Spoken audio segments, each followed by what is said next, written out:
سلام خدمت همه چهرهای جدید. خوش اومدیم به یه ویدیوی دیگه از مستر ماسک. بحث امروزمون متفاوت و میدونم خیلیاتون حتی اسمشم نشنیدید، پس بدون معطلی بریم سراغ ویدیو. نماز سیاه یا نماز جماعت سیاه چیه؟ مراسم مهم شیطان پرستی که تو کلیساهای شیطان برگزار میشه نماز سیاه یا نماز جماعت سیاه نام داره. این مراسم دقیقاً مثل مراسم عشای ربانی مسیحیته.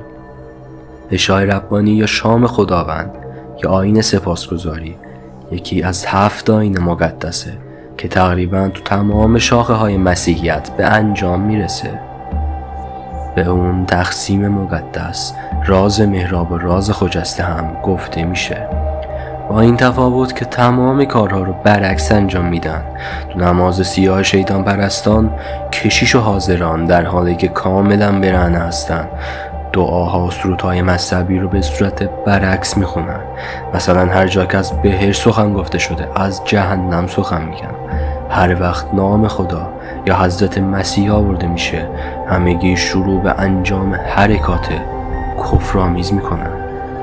تو ابتدای شکل گیری مراسم نماز سیاه قرار بود که فقط به مسیحیت و اعمال این آیین توهین بشه و کار دیگری انجام نشه، ولی پس از مدتی اعمال جنسی و قربانی کردن نیز به اون اضافه شد. همچنین تو این مراسم نمادهایی مثل صلیب وارونه، شمع، پارچه سیاه و خون مشاهده میشه. با این وجود به نظر میرسه که شیطان پرستان به طور حساب شده ای با تقلید از مراسم عشای ربانی به تمسخر مسیحیت میپردازن، چرا که تو مراسم عشای ربانی مسیحیت کارهایی انجام میشه که جای هیچ گونه دفاع منطقی رو برای مسیحیان باقی نمیذاره. تو مراسم عشای ربانی مسیحیان به کلیسا میرن و از کشیش بزرگ قطعات کوچیک نون مقدس و قطرات شراب رو میگیرن. اونا معتقدن که نون تقدیس شده توسط کشیش جسم مسیح و با خوردن نون جسم و خون مسیح رو تناول میکنن. تو قرون اخیر بسیاری از کارگردانان کلیساها معتقدن که هر کس نون و شراب مقدس رو بخوره مسیح تو اون حلول میکنه. اون همان حیات جاودان و هویت و شخصیت عیسی مسیح رو پیدا میکنه. از اونجایی که شیطان پرستان میدونن که مسیحیان به دلیل انتقادهای جدی به عشای ربانی حساسیت کمتری روی اون دارن، عشای ربانی مسیحیان رو مورد توهین و تمسخر قرار میدن.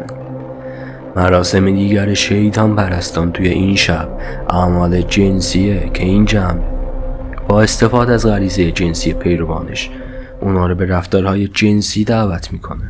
آنتوان لاوی تو کتاب انجیل شیطانی میگه به نظر ما آزادی جنسی موضوعی درست با اهمیت از ارکان مذهب ماست. ما از خشونت تو امور جنسی لذت میبریم و شهوت رو با شکوه‌تر از عشق میدونیم. در ضمن تو مذهب ما دختران باکره عروس شیطانان و این اعمال جنسی شامل چند نوعه: رابطه جنسی با دختران باکره، رابطه جنسی گروهی و همجنس بازی.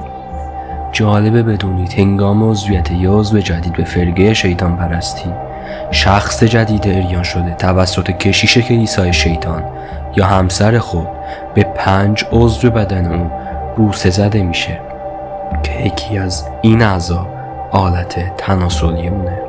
به عقیده اونا این کار باعث خیر و برکت او، تقدس او در بین شیطان پرستان و تشکر ازش به منظور عضو شدن و در نهایت قبولی فرد میشه. احترام پیش از حد این فرقه به عضو مخصوص تولد مثل به این دلیله که اونا هر چیزی که تو این جهان وجود داره رو مدیون آلت تناسلی میدونن و معتقدن که باید نهایت لذت جنسی غیر اخلاقی رو توی این دنیا ببرن. به این مراسم بوسه عشق میگن. اگه به این دسته از ویدیوها علاقه دارین لایک و صاحب یادتون نره.